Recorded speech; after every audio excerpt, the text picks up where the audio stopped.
সহজ লেসনে তোমাদের সকলকে স্বাগত। আজকে আমরা ষষ্ঠ শ্রেণীর তৃতীয় পর্যায়ক্রমিক মূল্যায়ন 2025 সালের গণিত বিষয়ের সিলেবাস নাম্বার বিভাজন এবং একটি নমুনা প্রশ্নপত্র সম্পর্কে আলোচনা করব। তো চলো এই ভিডিওতে আমরা ক্লাস 6 এর থার্ড ইউনিট টেস্ট 2025 গণিত বা ম্যাথামেটিক্স সাবজেক্টের এই কোশ্চেন পেপার এবং তার উত্তরগুলো দেখে নিই, সেই সঙ্গে আমরা সিলেবাস ও নাম্বার বিভাজনটিও দেখব। ঠিক আছে, তো ফাইনাল পরীক্ষায় তোমাদের লিখিত পরীক্ষা হবে 70 নম্বর এবং সময় দেওয়া থাকবে 2 ঘন্টা 30 মিনিট। এই প্রশ্ন এবং উত্তরের পিডিএফ ফাইলগুলো আমাদের সহজ লেসন অ্যাপের মধ্যে দেওয়া থাকবে। অ্যাপের লিঙ্ক ডেসক্রিপশন বক্সে রয়েছে এবং সেখানে পেইড কোর্সের মধ্যে দেওয়া থাকবে এই পিডিএফগুলোকে তোমরা ডাউনলোড করে নিতে পারবে এবং ভিডিওগুলো তোমরা সেখান থেকে দেখতে পারবে অ্যাড ছাড়া। ঠিক আছে, দেখো প্রথমে তোমাদের নাম্বার বিভাজনটা কীরকম করা থাকবে এখানে দেখে নাও। তো সিলেবাসের মধ্যে তোমাদের সাধারণত কিন্তু তোমাদের সেকেন্ড ইউনিট টেস্ট বা দ্বিতীয় পর্যায়ক্রমিক মূল্যায়নে যেগুলো ছিল তার সঙ্গে কিন্তু তোমাদের শেষের যেগুলো বাকি আছে সেগুলো কিন্তু থাকবে, দ্বিতীয় পর্যায়ক্রমিক এবং শেষের তোমাদের যে অধ্যায়গুলো রয়েছে সেগুলো। ঠিক আছে, অর্থাৎ শুধুমাত্র প্রথম পর্যায়ক্রমিক মূল্যায়নের যেগুলো থাকে সেগুলো সাধারণত আসে না, বাকিগুলো কিন্তু তোমাদের পরীক্ষাতে থাকে। ঠিক আছে, সিলেবাসের মধ্যে তোমরা সিলেবাসটা অবশ্যই স্কুল থেকে একবার জেনে নেবে, কারণ সমস্ত স্কুলের সিলেবাস কিন্তু একই রকমের হয় না। ঠিক আছে, এবং তোমাদের এখানে নাম্বার বিভাজনটা কীরকম হবে সেটা দেখে নাও। 6টা সাধারণত অতি সংক্ষিপ্ত প্রশ্ন দেওয়া থাকে, 1 নম্বর মানের প্রশ্ন, এগুলো পাটিগণিত থেকে 4টি, বীজগণিত থেকে 1টি, জ্যামিতি থেকে 1টি, এরকম করে দেওয়া থাকবে। এরপর হচ্ছে 6টা 2 নম্বর মানের প্রশ্ন উত্তর লিখতে হবে, এগুলো পাটিগণিত থেকে 3টি, বীজগণিত থেকে 1টি, জ্যামিতি থেকে 2টি, এরকম করে থাকবে। এরপর পাটিগণিত থেকে তোমাদের 5টি 4 নম্বর মানের প্রশ্ন উত্তর করতে হবে, 4 5 20 নম্বর। এগুলো হচ্ছে দেখো বর্গমূল, শতকরা, লসগু, গসগু, পরিসীমা, ক্ষেত্রফল, সময়ের পরিমাপ, অনুপাত, সমানুপাত, মেট্রিক পদ্ধতি, ভগ্নাংশের গুণ ভাগ, এই সমস্ত অধ্যায়গুলো থেকে প্রশ্নগুলোকে তোমাদের দেওয়া থাকবে। এখানে কিন্তু এক্সট্রা প্রশ্ন দেওয়া থাকবে, সেখান থেকে তোমাদের এখানে 5টির উত্তর করতে হবে। এরপর বীজগণিত থেকে দেখো 3টি 3 নম্বর মানের প্রশ্ন উত্তর করতে হবে, 3 থেকে 9 নম্বর। এখানেও এক্সট্রা প্রশ্ন থাকবে, সাধারণত 5টা প্রশ্ন দেওয়া থেকে 3টির উত্তর করতে হয়। আর এরপর জ্যামিতি থেকে 2 নম্বর মানে 2টির উত্তর করতে হবে, 2 4 নম্বর। এগুলো হচ্ছে প্রতিসাম্য, পরিপ্রেক্ষিত ও অন্যান্য কয়েকটি অন্যান্য, ঠিক আছে, অন্যান্য যে অধ্যায়গুলো রয়েছে জ্যামিতির মধ্যে, তো সেখান থেকে তোমাদের দেওয়া থাকবে। সাধারণত 3টি দেওয়া থাকে, তার মধ্যে 2টির উত্তর লিখতে হয়।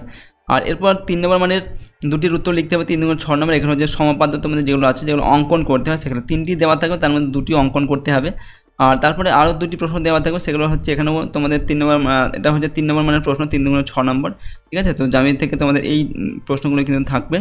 আর রাশিবিজ্ঞান থেকে তোমাদের 2টি প্রশ্ন করতে হবে, একটা হচ্ছে 3 নম্বর মানে তথ্য সাজানো, আর একটা 4 নম্বর মানে থাকবে, সেটা হচ্ছে স্তম্ভ চিত্র। 2টির মধ্যে একটা করতে হবে, 2টি থাকবে, একটা করতে হবে।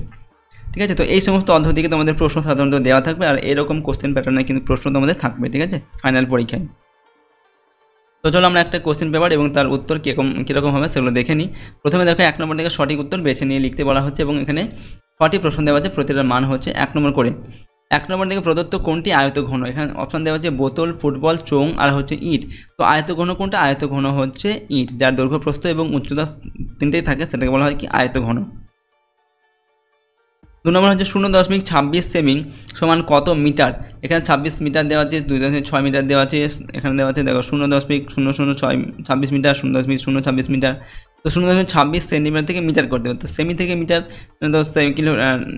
কিলো হেক্টর ডেকা ডেসি সেন্টি, তারপর হচ্ছে সেন্টি, তারপর মিলি, তারপর মিটার পর দেখো এখানে মিটার থেকে মিটার ডেসি সেন্টি, তো 3 ঘর এখানে যাচ্ছে। ঠিক আছে, তো অর্থাৎ 2টো শূন্য কিন্তু আমাদের বাঁ দিকে পড়ে আসবে, বাঁ দিকে আসবে, অর্থাৎ এখানে দশমিকের পর দেখো 2টো শূন্য হবে, তারপর 26 হবে।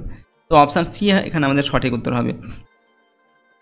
এখানে √100 দেওয়া আছে, √100 সমান কত এখানে দেওয়া আছে। তো √100 মানে 100 এর বর্গমূল, 100 এর বর্গমূল 10 হয়, 10 10কে 100 হয়। ঠিক আছে, তো আমরা এখানে উত্তর লিখবো, অপশান ডি এরটা হবে সঠিক উত্তর।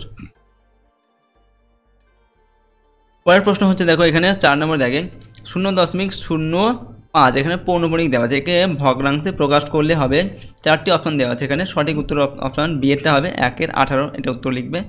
নেক্সট হচ্ছে 5 নম্বর দেখে পরপর 3টি সংখ্যার গসাগু 1 2 3 না 6, তো পরপর 3টি সংখ্যার গসাগু হচ্ছে সবসময় 1 হয়। 6 নম্বর দেখা হচ্ছে এখানে দেখো -7 ও -7 এর যোগফলের পরম মান হলো, এখানে -14, 49, 14 আর 0 দেওয়া আছে, এখানে উত্তর লিখবে -14, এটা সঠিক উত্তর হবে অপশান এটা।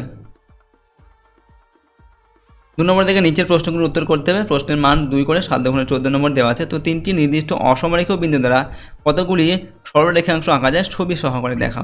ঠিক আছে, 3টি অসমরেখ বিন্দু মানে 3টি অসমরেখ বিন্দু বলে 3টি সরলরেখা কিন্তু এক সরলরেখায় নেই বা এক লাইনে নেই, 3টা সরলরেখা বলে 3টি 3 জায়গায় রয়েছে, এরকম 3টি 3 জায়গায় 3টি বিন্দু আছে।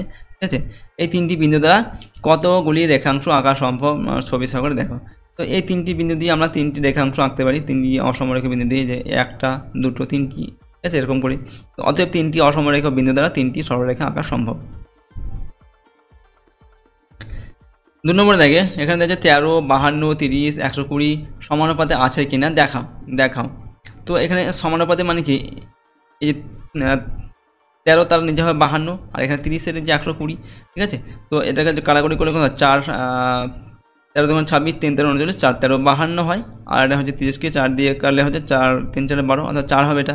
এখানেও হচ্ছে 1/4, এটাও 1/4, অর্থাৎ এটা সমানুপাতে আছে, লিখবো কি সমানুপাতে আছে। 3 নম্বর দেখো প্রশ্ন, একটি চতুর্ভুজ আঁকো যার ঠিক দুটি প্রতিসম রেখা আছে, ঠিক আছে।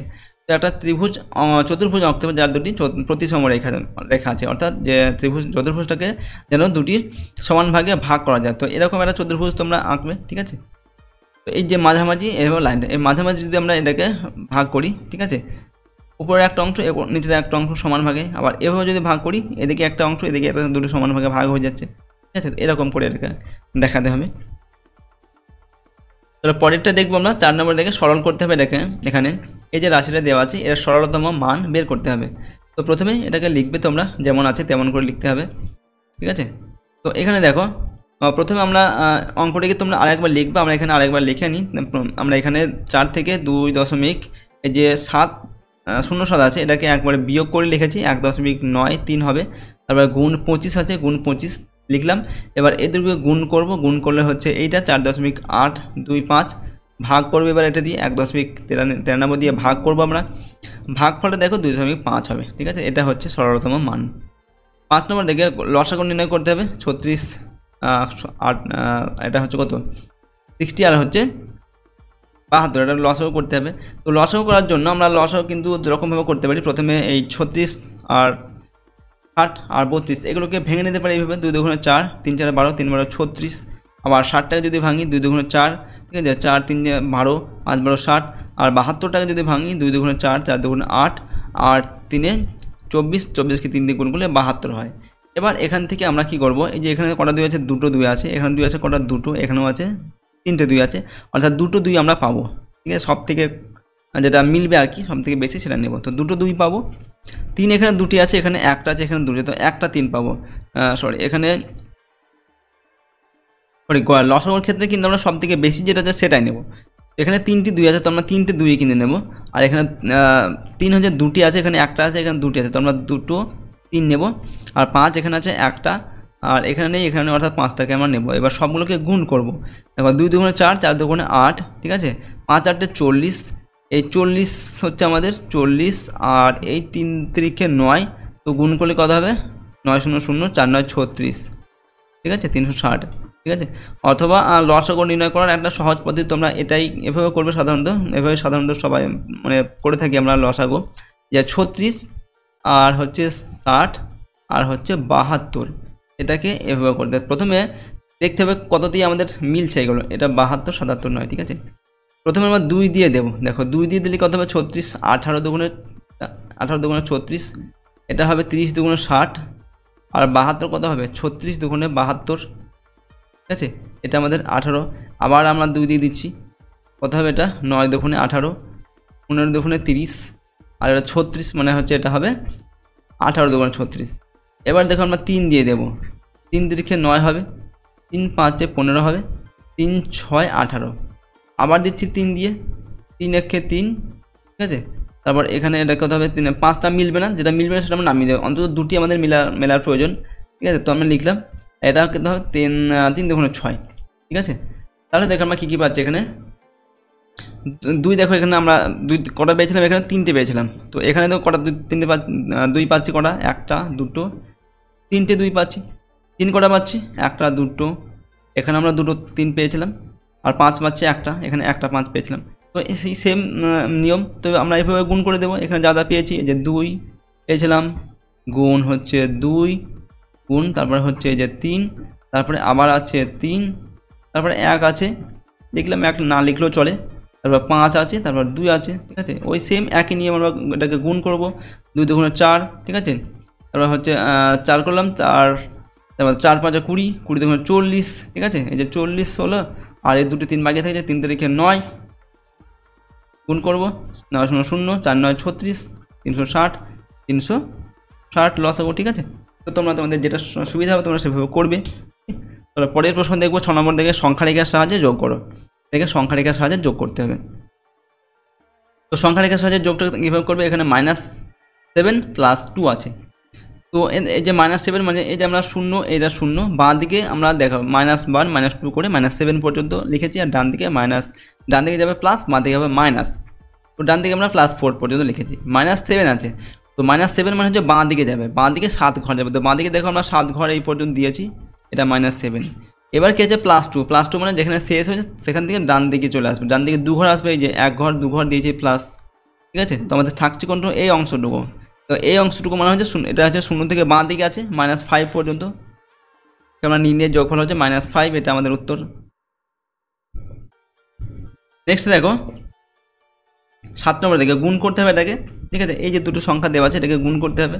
তো প্রথমে পূর্ণ ভাঙতে হবে। পূর্ণ কীভাবে ভাঙে, এই 4 আর 13 গুণ করতে হয়, আর তারপরে এই উপরে যে সংখ্যাটা থাকে সেটাকে যোগ করতে হবে। 4 13 কত হবে 52 আর 8 কত হবে 60 হবে। তো 60 আর নিচে হচ্ছে 13, এটাও তাই। 5 7 35 আর 4 39, তার নিচে হচ্ছে 5।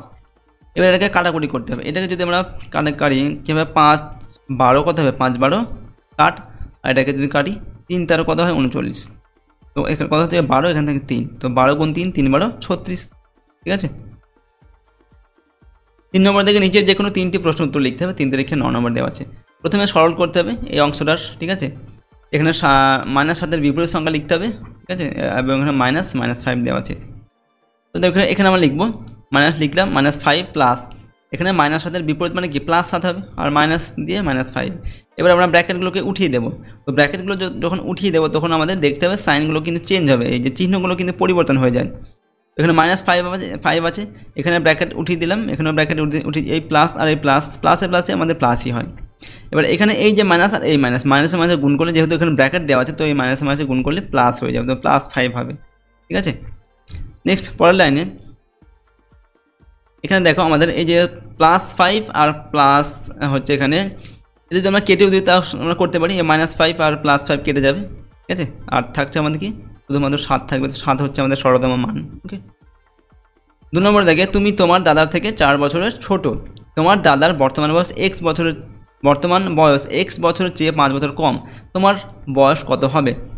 তো এখানে কি বলা হচ্ছে, দাদার বয়স আমরা এখানে কি দিলাম দেখো x - 5, মানে কি বলা হয়েছে এখানে, তোমার দাদার বর্তমান বয়স x বছরের চেয়ে 5 বছর কম, x বছরের চেয়ে 5 বছর কম মানে x - 5 হবে, এটা হচ্ছে দাদার বয়স।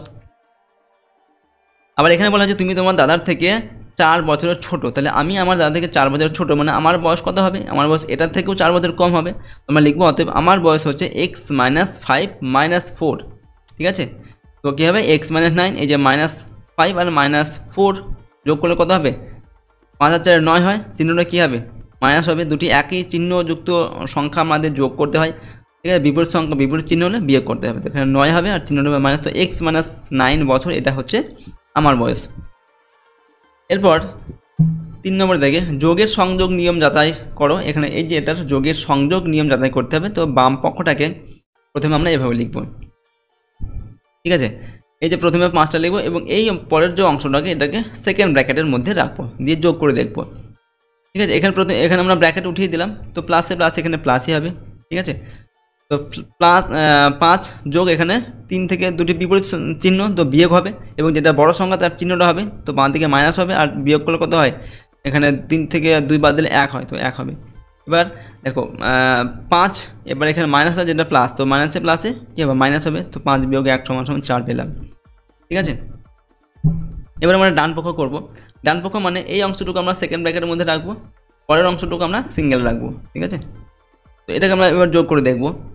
দেখো এখানে আমরা কী পাবো, প্লাস, আর এটা প্লাসে মাইনাসে মাইনাস হবে, তো 5 - 3 হয়ে গেল, আর যোগ এই প্লাস প্লাসে দুটোই প্লাস হবে, তো প্লাসই হবে, +2। এটাকে বিয়োগ করলে কত হবে 2 হবে, তো 2 + 2 = 4। দেখো বাম দিক ডান দিক কিন্তু দুটো সমান হয়ে গেল। তাহলে আমরা এখানে উত্তর লিখবো অতএব বাম পক্ষ ডান পক্ষ প্রমাণিত, ঠিক আছে। অর্থাৎ এখানে যোগের সংযোগ নিয়ম কিন্তু মেনে চলে আর কি। এরপর 4 নম্বর, দুটি চলরাশি ও দুটি ধ্রুবক সংখ্যার প্রত্যেকটি একবার নিয়ে যোগ গুণ ও ভাগ চিহ্নের সাহায্যে একটি বীজগাণিতিক সংখ্যামালা লেখো। তো ধরি দুটি চল সংখ্যা x আর y এবং ধ্রুবক হচ্ছে ধ্রুবক সংখ্যা 2 আর 3, এরকম আমরা নেওয়ার পরে দেখো বীজগাণিতিক সংখ্যামালাটি হলো এখানে কি বলা হচ্ছে দেখো, প্রথমে যোগ করতে হবে, গুণ তারপর ভাগ চিহ্নের সাহায্যে করতে হবে। তো প্রথমে হচ্ছে x+2, তারপর গুণ 2 ভাগ হচ্ছে 3। প্রথমে যোগ, তারপর গুণ, তারপর ভাগ করতে বলা হয়েছে, ঠিক আছে। তো সেভাবে আমরা চিহ্নগুলো দিয়ে করলাম। তো এখানে করলে কী হবে দেখো, x+2 x প্লাস এটা 2 এর সঙ্গে গুণে দেবে 2y হবে, ঠিক আছে। আর ভাগ 3, 3টা নিচে চলে আসবে। তো x+2y বাই 3, ঠিক আছে। এটা হবে আমাদের নির্ণয়ের সংখ্যামালা। 4 নম্বর থেকে নিচের যে কোনো দুটি প্রশ্ন উত্তর লিখতে হবে। 3 গুণ 2 সমান 6।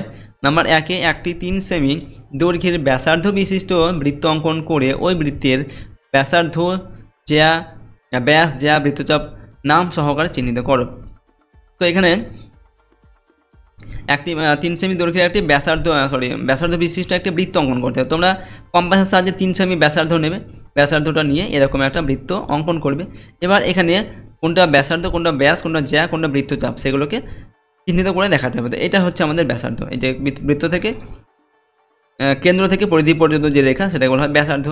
আর কেন্দ্রগামী বৃত্তের এক প্রান্ত থেকে অপর প্রান্ত পর্যন্ত যে রেখাংশ, এটাকে বলা হয় বৃত্তের ব্যাস, ঠিক আছে। এবং এই যে বৃত্তের এক প্রান্ত থেকে অপর প্রান্ত, এই যে পরিধির এক প্রান্ত থেকে অপর প্রান্ত, এটা হচ্ছে বলা হয় কি, বৃত্তের জ্যা বলা হয়, ঠিক আছে।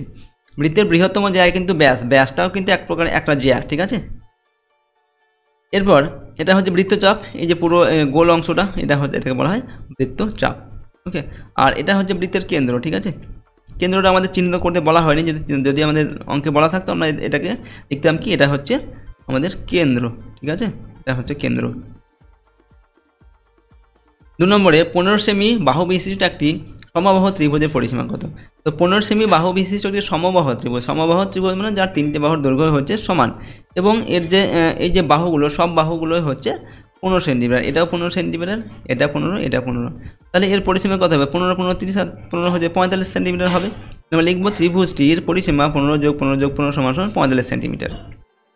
এরপর দেখো, চাঁদার সাহায্যে 170 ডিগ্রি কোণ অঙ্কন করে কোণটির বাহু ও শীর্ষ বিন্দুর নাম লেখো।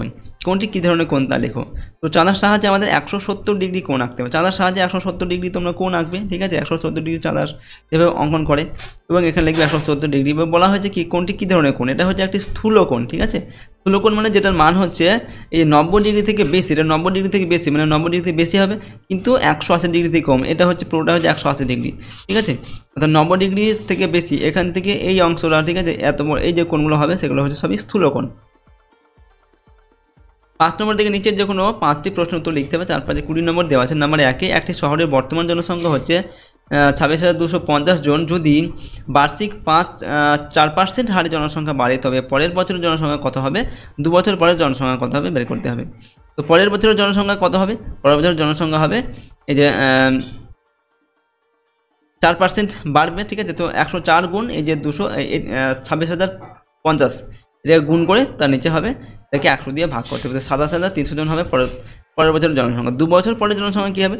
2 বছরের পরের জনসংখ্যা হবে এখানে যে প্রথম বছর এটা হচ্ছে, এটার সঙ্গে 104 গুণ তার নিচে 100, এটা হচ্ছে 28,200, পরে 393 জন হবে 2 বছর পরে।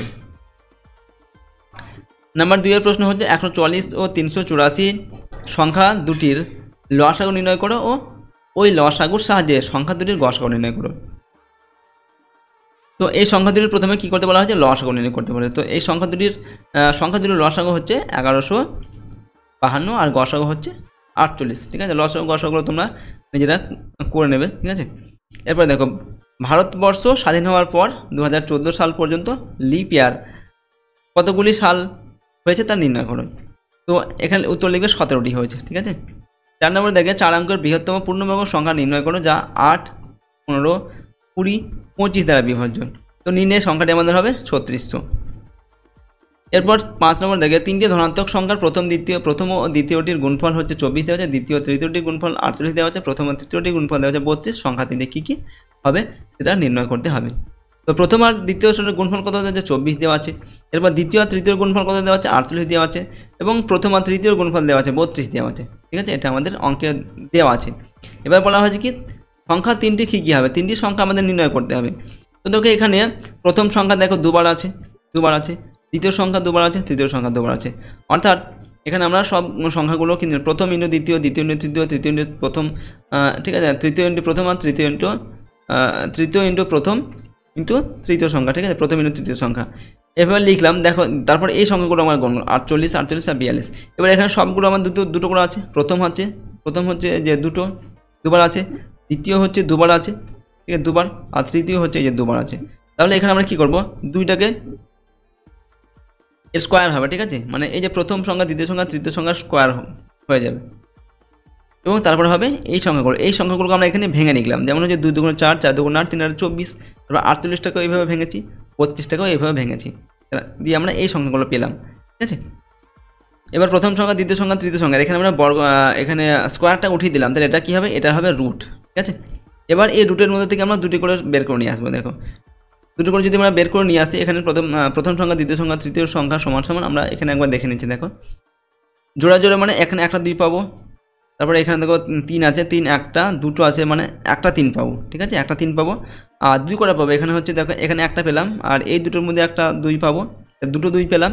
তারপর এই জোড়ার মধ্যে একটা 3টে পেলাম, এই জোড়ার মধ্যে একটা 4টি পেলাম, 4টি 5টা 6টা, অর্থাৎ 6টা পাবো 2, একটা পাবো 3, ঠিক আছে। তো দেখো আমরা এখানে তাই লিখলাম, 1 2 3 4 5 6টা 2 পেয়েছি। গুণ করবো আমরা এটাকে, গুণ করলে হবে আমাদের হচ্ছে 192, এই পুরোটার গুণফল 192। তাহলে প্রথম, দ্বিতীয়, তৃতীয় সংখ্যার গুণফল হচ্ছে 192। অতএব প্রথম সংখ্যা দেখো আমরা 192 থেকে 48 গুণ করবো, পরে ভাগ করব। যেহেতু প্রথম আর দ্বিতীয় সংখ্যার দ্বিতীয় আর তৃতীয় সংখ্যার গুণফল হচ্ছে 48, যেটা আগেই আমাদের ছিল অঙ্কে, ঠিক আছে, সেখান থেকে 192 ভাগ করব, তাহলে আমরা হচ্ছে 4, অর্থাৎ প্রথম সংখ্যা হয়ে গেল 4। এবার দ্বিতীয় সংখ্যা কী করব, দ্বিতীয় সংখ্যা আমরা কী করব, এই 192 দিয়ে, অর্থাৎ প্রথম সংখ্যা আর তৃতীয় সংখ্যার যে গুণফল 32 সেটা দিয়ে ভাগ করবো, তো 6 পাবো, গুণফল ভাগফল 6 হবে। আর তৃতীয় সংখ্যা হচ্ছে প্রথম সংখ্যা আর দ্বিতীয় সংখ্যার যে গুণফল সেটা হচ্ছে 24, তো সেটা দিয়ে ভাগ করবো 192, সেটা হচ্ছে ভাগফল হবে 8। তাহলে আমরা 3টি সংখ্যা পেয়ে যাবো, উত্তর লিখবো কি, অতএব সংখ্যা 3টি হচ্ছে আমাদের এই যে 4, 6 আর হচ্ছে 8, ঠিক আছে। নম্বর থেকে তোমার পড়ার বই ও গল্পের বইয়ের অনুপাত 4:3 দেওয়া আছে। পড়ার বই 28টি হলে গল্পের বইয়ের সংখ্যা কটি, মোট বইয়ের সংখ্যা কটা লিখতে হবে। তো দেখো এখানে 4:3 সমান 4:3 আমরা কেন লিখলাম, পড়ার বই আর গল্পের বইয়ের অনুপাত 4:2 দেওয়া আছে, তো 4:3 মানে 4/3, ঠিক আছে। এবং এখানে 28টা এটা দেওয়া আছে কিসের বই, গল্পের বই, পড়ার বই দেওয়া আছে 28টা, তো পড়ার বইটা আমাদের উপরের সংখ্যা, তো পড়ার বই 28টা, গল্পের বই কত, তাহলে গল্প বই আমাদের কী হবে, গল্পের বই এই যে কোনাকুনি এটা গুণ হবে, আর 4টা চলে আসবে নিচে, ঠিক আছে, 4 7 কত হবে 28, 3 7 21, সুতরাং 21টা হয়ে গেল আমাদের গল্পের বই। তাহলে অতএব গল্পের বইয়ের সংখ্যা 21টি, আর মোট বই সংখ্যা কত হবে, মোট বই হচ্ছে আমাদের পড়ার বই 28টা আছে, গল্পের বই 21টা আছে, তাহলে 21 আর 28 যোগ করতে হবে, 8 আর 1 9 আর 2 আর 2 4, অর্থাৎ 49 হচ্ছে আমাদের মোট বইয়ের সংখ্যা। 6 নম্বর থেকে নিচে প্রশ্নগুলির উত্তর দেওয়া, যেখানে দুটির উত্তর লিখতে হবে। 4 2 8 নম্বর দেওয়া আছে। নাম্বার 1 স্কেল ও পেন্সিল কম্পাসের সাহায্যে এবি একটি 8 সেমি দৈর্ঘ্যের একটি রেখাংশ এঁকে ওই রেখাংশটিকে সমদ্বিখণ্ডিত করো, প্রতিটি খণ্ডের মাপ লেখো, ঠিক আছে। অর্থাৎ এখানে একটি স্কেলের সাহায্যে 8 সেন্টিমিটার একটা সরলরেখা আঁকতে হবে, এবার একে এটাকে সমান 2 ভাগে ভাগ করে দেবে। সমান 2 ভাগে ভাগ করার জন্য তোমরা কী করবে, 8 সেমি সরলরেখা আঁকার পরে এখানে কম্পাস বসিয়ে এর অর্ধেকের বেশি মাপটা নিয়ে এখানে একটা এদিকে চাপ কাটতে হবে, এদিকে একটা চাপ কাটবে, এবং সেই সেম চাপটা এদিকে বসিয়ে এদিকে একটা চাপ করবে, এখানে একটা চাপ করবে। এবারে এই দুজন যে ছেদ করেছে, ঠিক আছে, এই যে চাপ দুটো সেটা এই দুটো এরকম করে মিলিয়ে কেটে দেবে, তাহলে এই অংশটা আর এই অংশ দুটি ভাগে কিন্তু দুটো ভাগ হয়ে যাবে। এরপর এটাকে মেপে দেখতে বলা হয়েছে, তোমরা মেপে দেখবে এখান থেকে এই অংশটা কত হয়েছে, এখান থেকে এটা কত হয়েছে, এভাবে কিন্তু আঁকবে। 2 নম্বরে পেন্সিল ও কম্পাসের সাহায্যে 45 ডিগ্রি কোণ আঁকতে হবে, কোণটির মাপ লেখো। তো পেন্সিল কম্পাসের সাহায্যে তোমরা 45 ডিগ্রি কোণ আঁকবে, ঠিক আছে, সেটা আঁকার চেষ্টা করবে, ঠিক আছে। আর 3 নম্বর দাগে এবি একটি সরলরেখাংশ আঁকো, এবি এর বহিস্থ পি বিন্দু এর ওপর পি বিন্দু থেকে এবি এর ওপর একটি লম্ব আঁকতে হবে। তো এটা কীভাবে করবে, এটা দেখো এবি একটা সরলরেখা, যেমন এরকম একটা এবি সরলরেখা, এর বহিস্থটা যে কোনো বিন্দু নিতে হবে, বহিস্থ বলতে এর বাইরে যে কোনো একটা বিন্দু, যেমন এখানে একটা বিন্দু নিতে পারি, এখানে একটা বিন্দু নিয়ে এই যে এবি সরলরেখা, এটা সরলরেখা, এই সরলরেখার ওপরে একটা লম্ব আঁকতে হবে এখান থেকে, অর্থাৎ এরকম লম্ব আঁকতে। সেটা আঁকার জন্য কী করবে, এখানে কম্পাসটা বসিয়ে এই এবি এর, ঠিক আছে, এবি এর যে এটার একটু অর্ধেকের মানে বেশি একটু মাপটা নিয়ে এরকম এখানে একটা চাপ আর এখানে একটা চাপ, এরকম দুটো চাপ কাটবে। তারপর ওই সেম মাপটা নিয়ে এখানে বসিয়ে এদিকে একটা চাপ পড়বে এবং এখানে বসিয়ে এদিকে একটা চাপ কাটবে, ঠিক আছে। এই যে মিলে গেল, এবার মিলে যাওয়ার পর এটার সাথে এটা মিলে মিলে তোমরা যুক্ত করবে, তাহলে কিন্তু এখানে এটা লম্বা, এটা 90 ডিগ্রি একটা কোণ এখানে উৎপন্ন হবে। নাম্বার 7 নিচের প্রশ্নগুলির উত্তর লিখতে হবে। এখানে দেওয়া আছে দেখো, 15 নম্বরের একটি শ্রেণী পরীক্ষায় 15 জন ছাত্রের প্রাপ্ত নম্বর নিচে দেওয়া আছে, ঠিক আছে। এই নম্বরগুলো দেওয়া আছে। এবার বলা হচ্ছে যে এই তথ্যগুলিকে ট্যালিমার্ক দিয়ে সাজিয়ে লেখো এবং পরিসংখ্যান বিভাজন তালিকা প্রস্তুত করো। প্রশ্নের মান 3 দেওয়া আছে। আর 2 নম্বর থেকে তোমাদের স্কুলের 150 জন ছাত্রছাত্রীর উপরে সার্ভে করে দেখা গেছে যে কোন ছাত্রী কোন বিষয়ে ভালোবেসে চর্চা করে। সেই সার্ভে থেকে পাওয়া কাঁচা তথ্যটি হলো, এখানে দেওয়া আছে তথ্যটা। এখান থেকে বলা হচ্ছে উপরের তথ্য থেকে একটি স্তম্ভচিত্র অঙ্কন করো। প্রশ্নের মান 4 নম্বর দেওয়া আছে, ঠিক আছে। এগুলো কিন্তু তোমরা বই থেকে প্র্যাকটিস করবে। তো আজকে আমরা তোমাদের ক্লাস 6-এর 3rd ইউনিট টেস্টের গণিত বিষয়ের একটি মডেল কোশ্চেন পেপারের কিন্তু সম্পর্কে আলোচনা করলাম। প্রশ্নোত্তরগুলো অর্থাৎ অঙ্কগুলো তোমরা ভালোভাবে প্র্যাকটিস করবে। এরপর আমরা আরও কয়েকটি সেট দেবো, প্রতিটা সেটের অঙ্ক তোমরা কিন্তু ভালোভাবে প্র্যাকটিস করে রাখবে আগের থেকেই। এগুলো তোমাদের কিন্তু পরীক্ষার জন্য, ফাইনাল পরীক্ষার জন্য খুবই ইম্পর্টেন্ট অঙ্ক বা ইম্পর্টেন্ট প্রশ্ন। এগুলো প্র্যাকটিস করলে কিন্তু তোমার পরীক্ষায় এর মধ্যে থেকে কমন পাবে। তবে যে কোনো একটি সেট পড়লে কিন্তু তোমরা তার মধ্যে থেকে সব প্রশ্ন কমন পাবে না। আমরা এখানে 4-5টি সেট সম্ভবত আপলোড করব। তো এই 4-5টি সেট যদি তোমরা প্র্যাকটিস করো তাহলে কিন্তু এর মধ্যে থেকে তোমরা প্রশ্ন কমন পাবে। ওকে, আর যদি আমাদের চ্যানেল নতুন হয় চ্যানেলটিকে সাবস্ক্রাইব করে রাখবে এবং ভিডিওটিতে লাইক করবে আর ভিডিওটি বন্ধু বান্ধবের সঙ্গে অবশ্যই শেয়ার করবে। তো চলো আজকে আমরা এই ভিডিওটি এখানে শেষ করি। আর এর যে পিডিএফ ফাইল সেগুলো কিন্তু আমার অ্যাপের মধ্যে দেওয়া থাকবে। অ্যাপের লিঙ্ক ডেসক্রিপশন বক্সে রয়েছে এবং অ্যাপের মধ্যে কিন্তু পিএইচ কোর্সের মধ্যে থাকবে এর পিডিএফগুলো, ঠিক আছে। সেখান থেকে তোমাদের কিন্তু এগুলোকে পারচেস করতে হবে এবং পিডিএফগুলো তোমরা নিজেদের ফোনে ডাউনলোড করে নিতে পারবে। তো আজকে আমরা এই ভিডিওটি এখানে শেষ করছি। সম্পূর্ণ ভিডিওটি দেখার জন্য অসংখ্য ধন্যবাদ।